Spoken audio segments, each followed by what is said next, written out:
Welcome back, everyone, to Pontos Fathom Hobbies. This is Season 2 setup round of Tainted Grail, Fall of Avalon. We're doing a quick fast forward through the unboxing of this, getting the cards in the tabletop.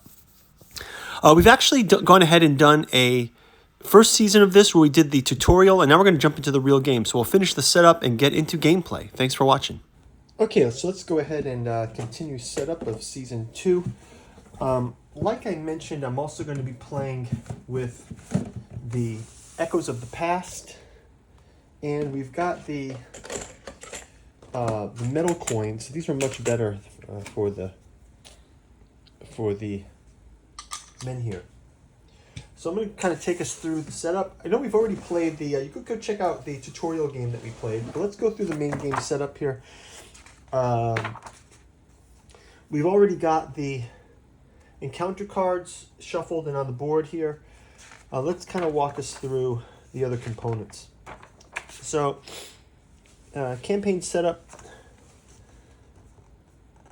Mark the so we got our character tray for Bayor.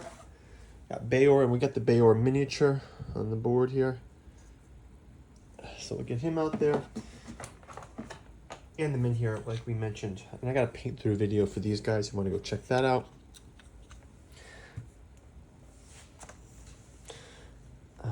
Starter resource. So, building the starting section of the map, Fall of Avalon, you should attach Hunter's Grove 102. So we'll get these set up in the middle. We've got 102, Hunter's Grove.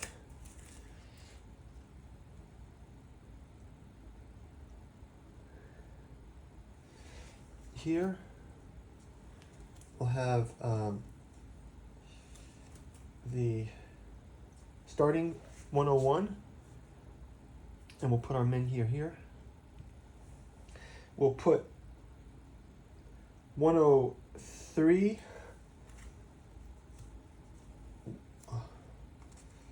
104, and 105 in place. We're going to leave the rest of these here.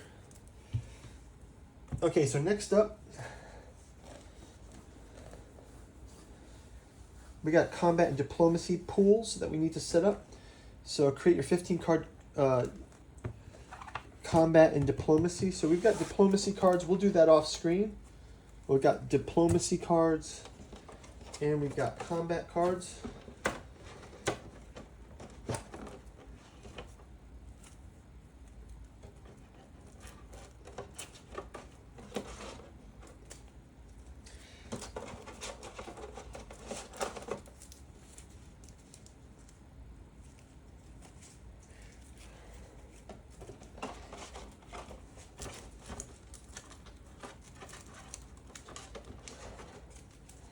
We'll sort of place these down here.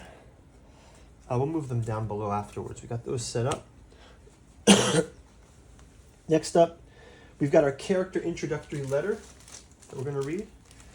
So let's go ahead and read Bayor's letter. Maybe we'll do that at the end of the setup, but we'll get it ready for us here. Bayor's starting letter. We'll also get a character sheet for Bayor. Here's those plastic tokens. Take our adventure map. So we do have the adventure maps in here.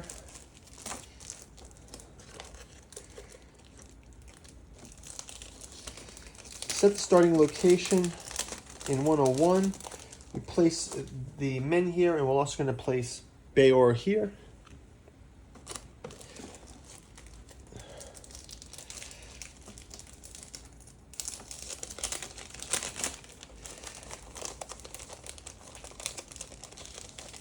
We got a world map that goes to Bayor.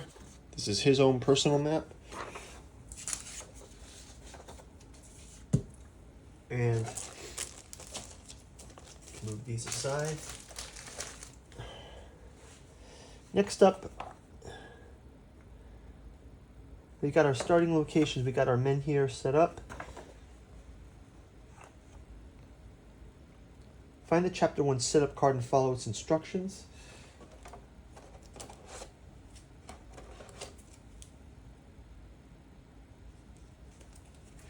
Get those out next.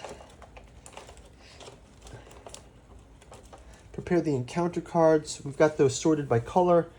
Secret items deck.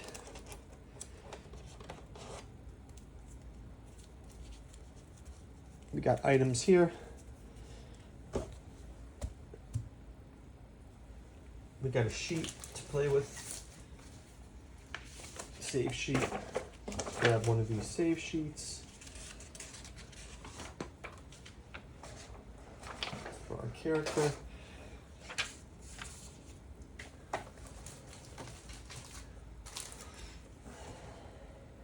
And it gets go to the playing the game section of the rulebook and begin your journey. Okay, so we will begin the journey in a second. Let's just read about Beor's backstory first from his letter.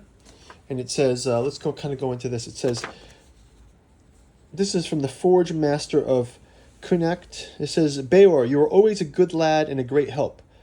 I would have you close the forge long ago, if not for the strength of your arms and your resolve. I feel I owe you something. When I told you to stay in Connacht to keep an eye on my property, I misguided you. The forge is already lost, just like the rest of our land. The sagas of old are true. Our island once belonged to a twisted, immortal power. Our island once belonged to twisted, immortal powers. It was not a place for humans. But Arthur, the first of the kings, who landed on these shores with our people, subdued Avalon inch by inch. He took the Grail from the Fore-dwellers and used it to bring seasons and cycles known from our world to this godless place. We all thought the men here in our village was raised to immortalize this. The truth is, it was created to keep these ancient powers at bay. Now, the men here go dark, something has broken, spring will not come, the animals won't breed. Lord Yavin secretly gathers the 5 strongest and wisest people of Connacht, including me. He leads us east to seek the Camelot before it's too late, before the land starts sinking into the weirdness. If we don't return, it means we have failed, and the fate of Connacht falls to you. Yavin didn't want you with us due to your lack of experience and short temper, but I've always believed in you, lad. Save our people, or if you cannot, try to save yourself. Ephir, the Forge Master of Connacht. Okay, so that's our intro story. And we also have an intro story from the beginning of the book. It says, the island was never meant for humans. Leaning on the border between our reality, the ancient power known as the Weirdness, it was populated by a mysterious, legendary race. Humans came here anyway with their wooden ships, their ambitious king, and his fellowship of knights. Running from a plague ravaging their distant homeland, they took this island piece by piece, raising menhirs of foreboding shape and mysterious purpose. The former masters of the island faded into legend. 400 years later, not even their names remain. The people of Avalon call them the Fore-dwellers. Times are harsh. The Red Death is back. The menhirs are dying, and without their power, the land itself crumbles back into the weirdness. That's why your hometown has gathered 5 of its strongest and wisest heroes and sent them to help in this distant Camelot. As each champion set out in the brave dangers of this wild land, you watch from afar. You are not one of them. Wow, that's weird. Okay, so that's kind of cool. Let's also check out this Echoes of the Past. Let's learn a little bit about Beor's backstory. So I'm going to get these set up as well. I'm not quite sure how to integrate these, but I'm going to start out with Book of Memories. And it says, Echoes of the Past is a optional expansion for the 3 basic Tainted Grail games. The Echoes of the Past contains following components: 25 achievement sheets. After you finish setting up your Fall of Avalon, Last Night, or Age of Leaders campaign, but before you reveal your first event card, give each player an achievement sheet for their character.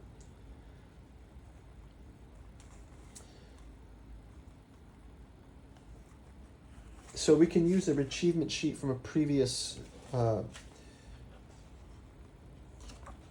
So we can check out these achievement sheets here. We got a Beor achievement sheet right here. I guess this one's called Of Fire and Steel. I guess there's different ones throughout this. Bayor has different ones. Okay, so we're going to grab him his achievement sheet as well, and we can work to integrate these as well. So we'll get that set up and started, and that's just going to about do it for the setup. I will get all of our components loaded onto this card, and we'll see you over in round one. Before I let you guys go, just a quick shout out to this channel's sponsor, Pontos Fathom Press. We've got the Cat 2 journals out of Lovecraft's Providence, Alchemy and Anthroposophy of the Dune Saga, Artificial Psychoanalysis of Desiring Machines. Go check these out. Help to support the channel. We also have a huge selection of other books out there on the channel, including The Killing with Bogman, Carolina Tobacco Geist. Your purchase does help us support the channel, as does joining us on our Patreon. You can keep abreast of our Tainted Grail gameplay. We're going to be doing miniature paintings. If you ring the bell, you'll get notified when we do our paint-through videos. Not only for Tainted Grail, we've got a Monsters of Avalon paint-through that we've done, and we'll probably be using some of those miniatures in this game. But we also have a Song of Ice and Fire miniature painting and tabletop gameplay. We've got Joan of Arc, an epic Armageddon Apocalypse campaign that we did there with miniature painting, Game of Thrones, War of the Ring, Cthulhu Wars, and Cthulhu Death May Die updates coming soon. So, and you can also help us, as usual, growing the channel, liking and subscribing, sharing this with people, and ring the bell to get notified. So I'm going to finish up the setup, and we'll see you in round number one. Thanks for watching. Take care. Bye-bye.